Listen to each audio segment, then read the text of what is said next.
Hello viewers, welcome to our channel. তোমরা এখন উপস্থিত হয়েছো বাংলা পেডাগগি ক্লাসে। তো আজকে আমরা আলোচনা করব টেট পেড ক্লাসের জন্য বাছাই করা কিছু গুরুত্বপূর্ণ প্র্যাকটিস সেট বা টপ এমসিকিউ বেঙ্গলি পেডাগগির উপরে। ঠিক আছে, তোমরা লাইভ মক টেস্ট দেওয়ার সুযোগ পাবে। ছোট্ট একটা লাইভ মক টেস্ট হয়ে যাবে, তোমরা বাছাই করা প্র্যাকটিস সেটও পেয়ে যাচ্ছ।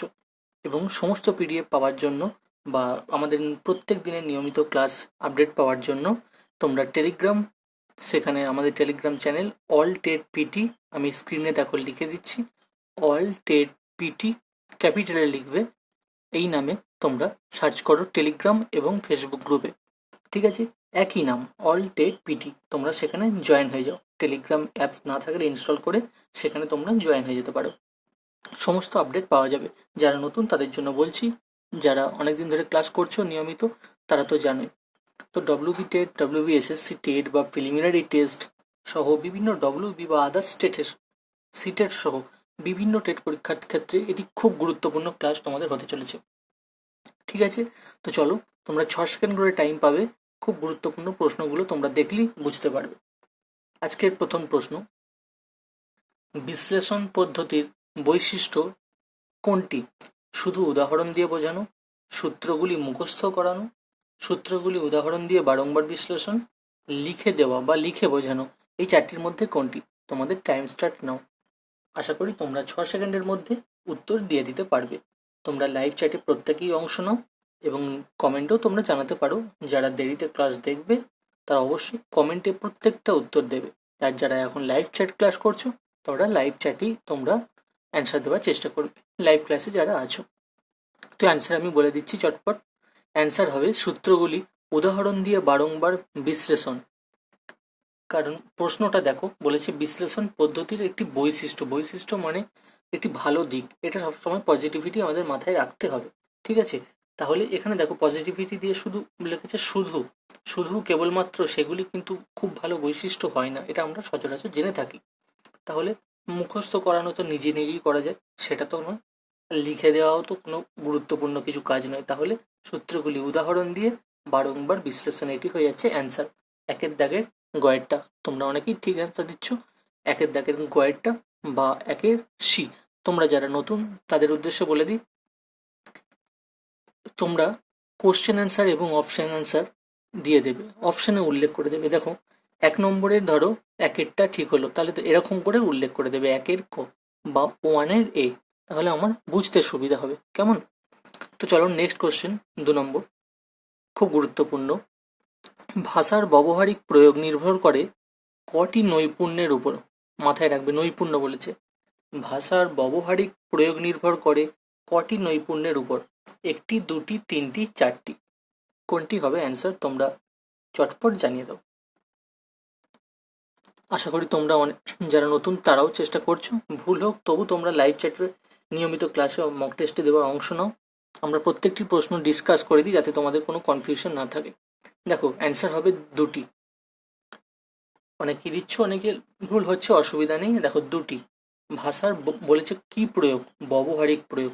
আর কিসের ওপর নির্ভর করে? নৈপুণ্যের ওপর। অ্যান্সার হবে 2টি, 2-এর দাগের খ বা 2-এর দাগের বি, মনে রাখবে। থার্ড কোশ্চেন তোমাদের জন্য, বলছে ব্যাকরণ শিক্ষার সর্বাপেক্ষা কার্যকরী পদ্ধতি নিম্নোক্ত কোনটি? অর্থাৎ নিচে যে অপশনগুলি দেব তার মধ্যে তোমরা চয়েস করবে কোনটি উত্তর, যেটি কিনা ব্যাকরণ শিক্ষার সর্বাপেক্ষা কার্যকরী পদ্ধতি। অপশনগুলো আমি বলে দিই, দেখো অবরোহী, আরোহী, ভাষা, উদাহরণ, এই চারটির মধ্যে কোনটি? অর্থাৎ ব্যাকরণ শিক্ষার সর্বাপেক্ষা কার্যকরী পদ্ধতি এই চারটির মধ্যে কোনটি? অবরোহী পদ্ধতি, আরোহী পদ্ধতি, ভাষা পদ্ধতি, উদাহরণ পদ্ধতি। কোনটি হবে এই চারটির মধ্যে? এটি খুব সহজ এবং আসার মানে সম্ভাব্য থাকে। কিছু কিছু প্রশ্ন টাইপ দেখে বোঝা যায়, সেই রকম একটি প্রশ্ন এটি। তো অ্যান্সার আমি বলে দিই, অ্যান্সার হবে আরোহী। এটা অনেকেই তোমরা জানো। আরোহী অর্থাৎ ব্যাকরণ শিক্ষার সর্বাপেক্ষা কার্যকরী পদ্ধতি হলো কয়েকটা, আরোহী পদ্ধতি, মনে রাখবে। কোনো কনফিউশন থাকলে আমি ক্লিয়ার করে দেওয়ার চেষ্টা করব। দেখো 4 নম্বরে বলছে যাদের মাতৃভাষা বাংলা তাদের ইংরাজি ভাষা শিক্ষা গ্রহণ করাকে কি বলা হবে? শিখন, শিক্ষণ, গ্রহণ, অর্জন। খুব গুরুত্বপূর্ণ। Upper primary TET, CTET, WB primary TET তো আপডেট হবেই, যে কোনো প্রশ্ন তোমরা পুরানো দিনের ঘাঁটলেই বুঝতে পারবে। এছাড়াও ডব্লিউবিএসএসসি যে পিটি অর্থাৎ প্রিলিমিনারি টেস্ট, সেখানে যে বাংলা পেডাগোগি সেটি আসার খুব চান্স এই ধরনের প্রশ্ন, কারণ সেটি আপডেটেড কোশ্চেন হবে, এটুকু তোমরা মাথায় রাখো। যদি টেট ফেট বাধ্যতামূলক হয়ে যায় অটোমেটিক্যালি, যদি কোনো পরে নিয়োগের বিজ্ঞপ্তি আসে, তো মনে রাখবে পিটির ক্ষেত্রে আপডেটেড কোশ্চেন আসবে, ঠিক আছে? তো আপার প্রাইমারি টেট, সিটেট এবং পিটেটের ক্ষেত্রে খুবই গুরুত্বপূর্ণ, এবং ডব্লিউবি টেটও দিন দিন আপডেট হওয়ার একটা চান্স আছে, এটা তোমরা অনেকেই জানো, কারণ কম্পিটিশন দিন দিন বাড়ে। তো তোমরা এই ধরনের ক্লাস আমাদের চ্যানেলে করতে পারো। দেখো খুব গুরুত্বপূর্ণ অ্যান্সার হয়ে যাবে, এটি কিন্তু শিখন।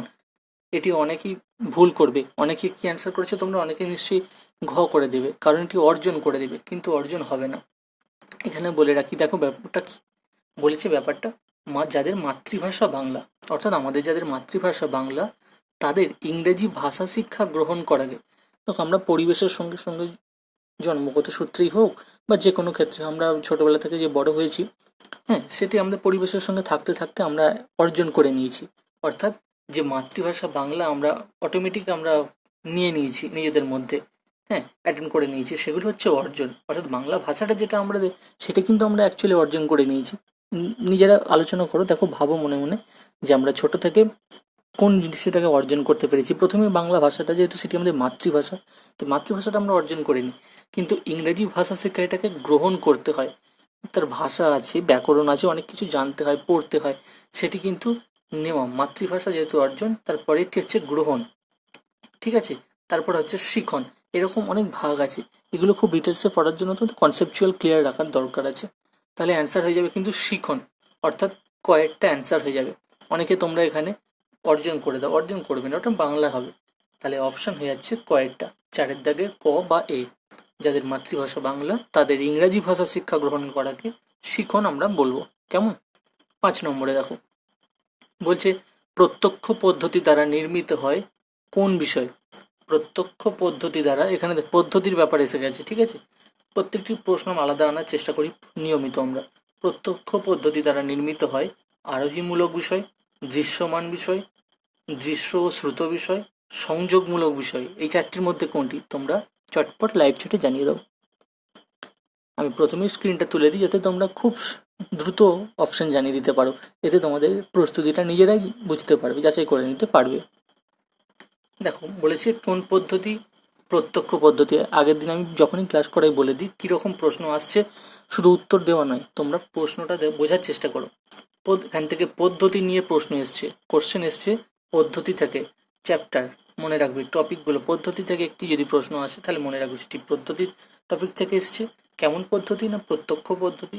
প্রশ্নটা কি এবার দেখো, প্রত্যক্ষ পদ্ধতি দ্বারা নির্মিত হয় কোন বিষয়? আরোহীমূলক, দৃশ্যমান, দৃশ্য ও শ্রুত, সংযোগমূলক। এইভাবে প্রশ্নকে চিনতে হবে। সব প্রশ্ন মুখস্থ করা যায় না, কনসেপ্ট ক্লিয়ার রাখতে হয় এবং আই কানেক্ট করতে হয়। তো অ্যান্সার আমি বলে দিই, দৃশ্য ও শ্রুত বিষয়, ঠিক আছে? ভালো করে দেখো, প্রত্যক্ষ পদ্ধতি দ্বারা নির্মিত হয় দৃশ্য ও শ্রুত, কারণ পরোক্ষ বলেনি কিন্তু, প্রত্যক্ষ বলেছে, তাই দৃশ্য শ্রুত দুটিই হবে, গয়েরটা হয়ে যাবে অ্যান্সার। তারপর 6 নম্বর, বানান ভুলের কারণ কি? এরকম অনেক প্রশ্ন আছে, ভাষাগত ব্যাপার বা ব্যাকরণগত ব্যাপার। বানান ভুলের কারণ কি? মনস্তাত্ত্বিক বিষয়াদি, পরিবেশগত, ভাষাতাত্ত্বিক, সবকটি। অর্থাৎ কারণটি কোনটা? এটা কি মনস্তাত্ত্বিক কারণ, নাকি পরিবেশগত কারণ, নাকি ভাষাগত কারণ, নাকি সবকটি? কোনটি হয়ে যাচ্ছে অ্যান্সার? অ্যান্সার হয়ে যাচ্ছে এটি সবকটি, প্রত্যেকটি। অর্থাৎ বানান ভুলের জন্য দায়ী কিন্তু প্রত্যেকটি, অর্থাৎ মনস্তাত্ত্বিক, পরিবেশগত, ভাষাতাত্ত্বিক সব দিক থেকেই সবগুলোকে নিয়ে আমাদের বানান ভুল হতে পারে। তাহলে 6 দাগের ঘয়েরটা বা ডিয়েরটা অ্যান্সার হয়ে যাচ্ছে। এরপর দেখো 7টা। তোমাদের ক্লাস কেমন লাগছে? যদি ভালো লাগে অবশ্যই ভিডিওটি এখনই তোমরা চটপট লাইক করে দাও, ঠিক আছে? ভিডিও সম্পূর্ণ করার পর অন্যান্য ক্লাসগুলোও তোমরা দেখে নিতে পারো, তাদের উত্তর তোমরা কমেন্টে জানাতে পারো এবং প্রত্যেকটি পরীক্ষার্থীদের কাছে শেয়ার করে দেবে। আজকে আমরা টপ 15 এমসিকিউ নিয়ে বাংলা পেডাগোগি আলোচনা করছি, বিভিন্ন অল টেট পেটের ক্ষেত্রে, অর্থাৎ তোমরা কোশ্চেন দেখলেই বুঝতে পারবে। দেখো 7টা বলছে, ভাষা যদি ভাবের বাহন হয়, ভালো করে বোঝো, তাহলে ব্যাকরণ কি? তাহলে এটা কিন্তু একটু বিষয়গত, ভালো করে বোঝো, একটু কনসেপচুয়াল প্রশ্ন। তাহলে কোশ্চেনটা কেমন ধরন? কোশ্চেনের ধরন হচ্ছে কনসেপচুয়াল। বলছে ভাষা সেটি যদি ভাবের বাহন হয়, কিসের বাহন? ভাবের বাহন, তাহলে ব্যাকরণ কি হবে? বিশ্লেষণ, ভিত্তি, ব্যাকরণ, নাকি চালক? এখানে চালকের জায়গায় সারথিও দিয়ে দিতে পারে, যেমনই হোক আর কি। এই চারটির মধ্যে কোনটি? দেখি তোমরা এটা কেমন উত্তর দিতে পারো। এটি খুব সহজ, একটু ঘুরিয়ে দিয়েছি। খুব গুরুত্বপূর্ণ কিন্তু প্রশ্নটা, তোমরা দেখেই বুঝতে পারছো নিশ্চয়ই। যারা প্রিপারেশন নিচ্ছ, যাদের অভিজ্ঞতা আছে তারা তো বুঝবেই। যারা নতুন প্রিপারেশন নিচ্ছ বা সবেমাত্র ডিএলএড করছো বা ডিএলএড বা বিএড কমপ্লিট করেছো, তাদের জন্য একটু অসুবিধা হতে পারে। তোমরা আমাদের ক্লাসে থাকো, আস্তে আস্তে নিজেরা অনেকটা ইমপ্রুভ করতে পারবে। অবশ্যই তোমাদের সেলফ স্টাডি করতে হবে, মাথায় রাখবে। সেলফ স্টাডির বিকল্প কিছু নেই। পরিশ্রম করবে, হার্ডওয়ার্ক করবে, স্মার্ট ওয়ার্ক করবে এবং ফোনটাকে কাজে লাগাবে। ইউটিউবে আমাদের ক্লাস করো, দেখো কিছুটা তোমরা সমৃদ্ধ অবশ্যই হবে, আশা রাখছি। দেখো তাহলে অ্যান্সার কি হয়ে যাবে? কোনটি? ঠিক করে দেখো, অ্যান্সার হয়ে যাচ্ছে বিজ্ঞান। এরকম দু একটি কঠিন আসবেই, ঠিক আছে? তাই জন্য আমাদের প্র্যাকটিস করতে হবে, সেই কারণে আমাদের ইউটিউব চ্যানেলে তোমাদের থাকতে হবে। দেখো, ভাষা যদি ভাবের বাহন হয় তাহলে ব্যাকরণ হবে বিজ্ঞান, কারণ এখানে ভাবের বাহন, অর্থাৎ ভাষা যদি বাহন হয় তাহলে ব্যাকরণ নিশ্চয়ই সেটি হয়ে যাবে বিজ্ঞান, কারণ বিজ্ঞান কী বিষয় সেটি আমরা প্রত্যেকেই জানি। হ্যাঁ, বিজ্ঞান কাকে বলা হয়, তাহলে ব্যাকরণ সেরকমই একটি বিষয়। তাহলে সাতের গয়েরটা বা সিয়েরটা অ্যান্সার হয়ে যাচ্ছে। এরপর দেখো আটেরটা, শিশুর ভাষা সংক্রান্ত দুর্বলতাকে কি বলা হয়? খুব গুরুত্বপূর্ণ। শিশুর ভাষা সংক্রান্ত দুর্বলতাকে বলা হয় ডিসলেক্সিয়া, ডিসপ্লেক্সিয়া, এডিএইচডি, এফাসিয়া। খুব গুরুত্বপূর্ণ, ভিভিআই, ভেরি ভেরি ইম্পর্টেন্ট। তোমাদের টাইম স্টার নাও, চটপট তোমরা অ্যান্সার জানো। তাহলে এখানে প্রশ্নের ধরন কি তোমরা দেখতে পাচ্ছ? প্রশ্নের ধরন রোগ, আবারও বলছি রোগ, ডিজিজ, ঠিক আছে, বা দুর্বলতা, এই বিষয়গুলো থেকেও প্রশ্ন কিন্তু আসতে পারেই তোমাদের, যে কোনো টেটের ক্ষেত্রে, বাংলা পেডাগগিতে, ঠিক আছে?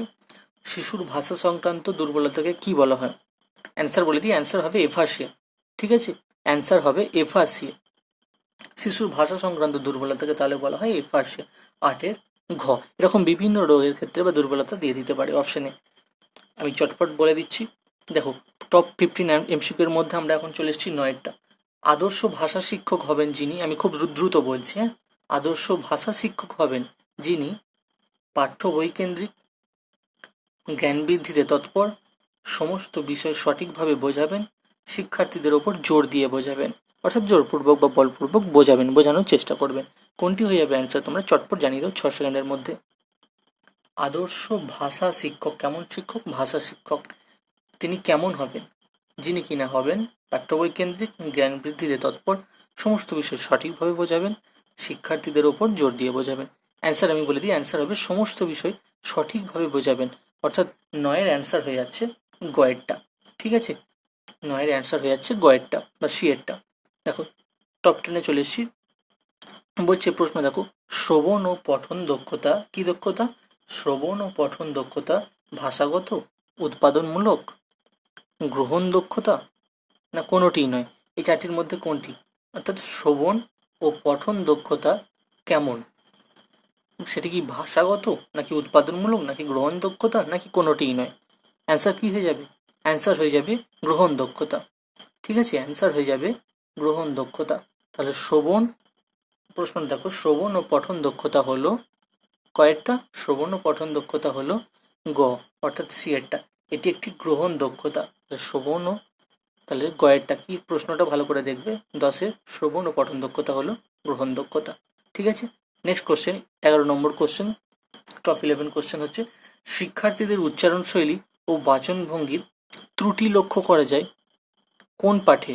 শিক্ষার্থীদের উচ্চারণ শৈলী ও বাচনভঙ্গির ত্রুটি লক্ষ্য করা যায় সুসংহত পাঠে, নীরব পাঠে, সরব পাঠে, কোনোটিই নয়। কোনটি অ্যান্সার হবে? আমি এটা ডিসকাস করে দেবো অবশ্য কয়েক সেকেন্ডের মধ্যেই। তো অ্যান্সার আমি বলে দিচ্ছি, অ্যান্সার হবে সরব পাঠে।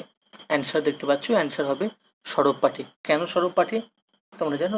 আশা করি উত্তর যখন দিয়েছো তোমরা প্রত্যেকেই জানো। দেখো, কারণ মানে যখন আমরা সরব পাঠ মানে একটু জোরে জোরে পড়া, পাঠ করা বা পড়া, সরব পাঠে বা অর্থাৎ জোরে জোরে পড়াতে বা পাঠে আমরা কি উচ্চারণটা আমরা পরিষ্কার শুনতে পাই, বাচনভঙ্গির ধরনটাও আমরা জানতে পারি। সেখানে যদি কোনো ত্রুটি থাকে তবেই সেটি লক্ষ্য করা যায়। নীরব পাঠে সেটি হবে না, সুসংহত পাঠে হবে না, কোনোটি নয়তো হবে না। অর্থাৎ অপশান হচ্ছে সরব পাঠ। অপশান আমাদের চিনে নিতে হবে এইভাবেই। 11-এর সি, অর্থাৎ 11-র গ অ্যান্সার। তারপর দেখো, রবীন্দ্রনাথ ঠাকুর কে? না, এটি প্রশ্ন নয়, প্রশ্নের ধরনটা বোঝার চেষ্টা করো। রবীন্দ্রনাথ ঠাকুর কে? প্রশ্নটি কোন পর্যায়ভুক্ত? এইরকম প্রশ্ন আসতে পারে, ব্যাকরণগত, নৈর্ব্যক্তিক, বা অতি সংক্ষিপ্ত বা সংক্ষিপ্ত, কোনটি অ্যান্সার হবে? ভালো করে দেখো, বলছে রবীন্দ্রনাথ ঠাকুর কে, এই প্রশ্নটি কোন পর্যায়ভুক্ত? কি মনে হচ্ছে? এটি আমরা খুব সহজ, কিন্তু একটু মানে প্রথমটা চমকে দেওয়ার জন্য এই ধরনের প্রশ্ন দিতেই পারে। তো অ্যান্সার হয়ে যাবে অতি সংক্ষিপ্ত। কারণ এটি দেখো, 1 নম্বরে আমরা ছোটবেলায় পড়েছি, এগুলো 1 নম্বরের প্রশ্ন ছিল, বা কখনো কখনো 2 মার্কসের কোশ্চেন, বেশিরভাগ 1 নম্বরেই অপশনাল কোশ্চেন ছিল, অপশন চুজ করে আমাদের উত্তর দিতে হয়েছে। এটি হচ্ছে 12 গ, অতি সংক্ষিপ্ত প্রশ্ন। ঠিক আছে, প্রশ্নটা ভালো করে বুঝবে, তারপর উত্তর করবে। বলছে বাক্য রচনা করো মেধা, বাক্য রচনা করো মেধা দিয়ে, অর্থাৎ মেধা শব্দটা দিয়ে বাক্য রচনা করো। এটি কেমন প্রশ্ন? এটি কি জ্ঞানমূলক, বোধমূলক, দক্ষতামূলক, নাকি প্রয়োগমূলক? এই চারটির মধ্যে কোনটি অ্যান্সার? এরকমও প্রশ্ন আসতে পারে। তাহলে কোনটি অ্যান্সার হয়ে যাবে? তোমরা প্রশ্ন থেকেই বুঝতে পারবে, এটি হয়ে যাবে প্রয়োগমূলক। অর্থাৎ আমাদেরকে এই শব্দটি দ্বারা প্রয়োগ করতে হচ্ছে, অর্থাৎ মেধা শব্দটাকে আমাদের বাক্য রচনা করতে হচ্ছে, এই শব্দটিকে আমাদেরকে বাক্য রচনায় প্রয়োগ করতে হচ্ছে। তাই অ্যান্সার হয়ে যাবে ঘ, অর্থাৎ বা ডি, প্রয়োগমূলক। তাহলে বাক্য রচনা করো মেধা, এটি প্রয়োগমূলক। 13 দাগের ডি এরটা অ্যান্সার।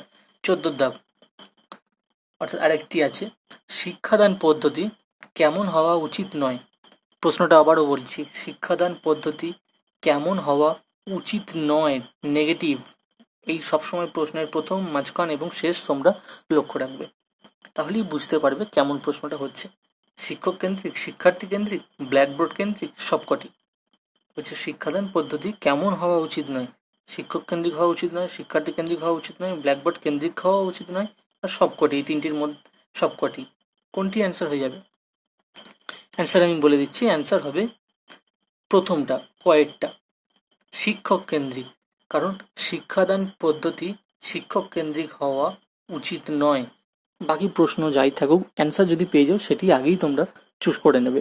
তারপর যদি খুব কঠিন প্রশ্নের সময় আমাদের কেমন বাঁচতে হয়, যেটি একদম নয় সেটিকে সরিয়ে দিতে হয়, তারপর যেটি একটু নয় তাদেরকে সরিয়ে দিতে হয় মনে মনে। তারপর যে দুটি অপশন পড়ে রইল, চারটির ক্ষেত্রে দুটি অপশন সরিয়ে দিলাম, আর দুটির মধ্যে যেটি গায়ে মনে হচ্ছে সেটি অ্যান্সার করতে হয়। কিন্তু এখানে প্রথম দেখে নেবে কোনটি অবশ্যই নয়, তাহলে সেটি অ্যান্সার হবে। কারণ দেখো, বলেছি উচিত নয়, কারণ শিক্ষক শিক্ষাদান করছেন, তাহলে সেটি শিক্ষক কেন্দ্রিক কেন হবে? সেটি শিক্ষার্থী কেন্দ্রিক হবে, অর্থাৎ যাদের জন্য বোঝাচ্ছেন। তাই এখানে উচিত নয় যখন বলেছে, তাই এটি শিক্ষক কেন্দ্রিক হওয়া উচিত নয়। তাহলে 14 দাগের এ, শিক্ষাদান পদ্ধতি কেমন হওয়া উচিত নয়, শিক্ষক কেন্দ্রিক হওয়া উচিত নয়। কেমন? এরপর দেখো 5 নম্বরে, অর্থাৎ 15 নম্বরে, অর্থাৎ লাস্ট কোশ্চেন তোমাদের জন্য। 15 দাগ বলছে নতুন শিক্ষার্থীকে, আমি প্রথমেই বলে দিই এটি খুব গুরুত্বপূর্ণ প্রশ্নটি। দেখো, নতুন শিক্ষার্থীকে ব্যাকরণের কেমন পাঠ দেওয়া দরকার? নতুন শিক্ষার্থীকে ব্যাকরণের কেমন পাঠ দেওয়া দরকার? এই চারটির মধ্যে কোনটি হবে? ব্যবহারিক পাঠ, গবেষণাধর্মী পাঠ, জটিল বিষয়, কোনোটিই নয়। এই চারটির মধ্যে কোনটি অ্যান্সার? তোমরা চটপট জানাও, কোনটি অ্যান্সার হবে তোমরা বলো।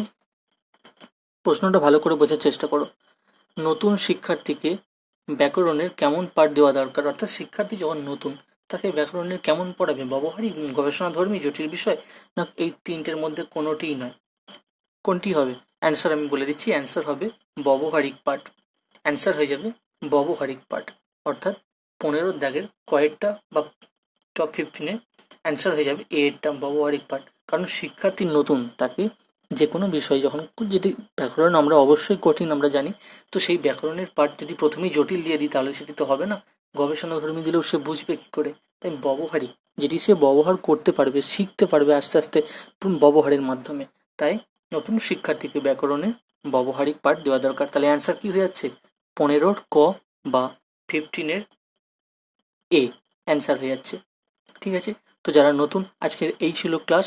এখানে বলে রাখি, যারা নতুন, যারা এখনও আমাদের Telegram channel all TET PT তোমরা এখনও জয়েন করোনি, তারা অবশ্যই ক্যাপিটালে লিখবে all TET PT Telegram app, যাদের নেই তারা ইনস্টল করে নিতে পারো, এবং ক্যাপিটালে অল টেট পিটি লিখবে, সেখানে আমরা টেলিগ্রাম চ্যানেল জয়েন করবে।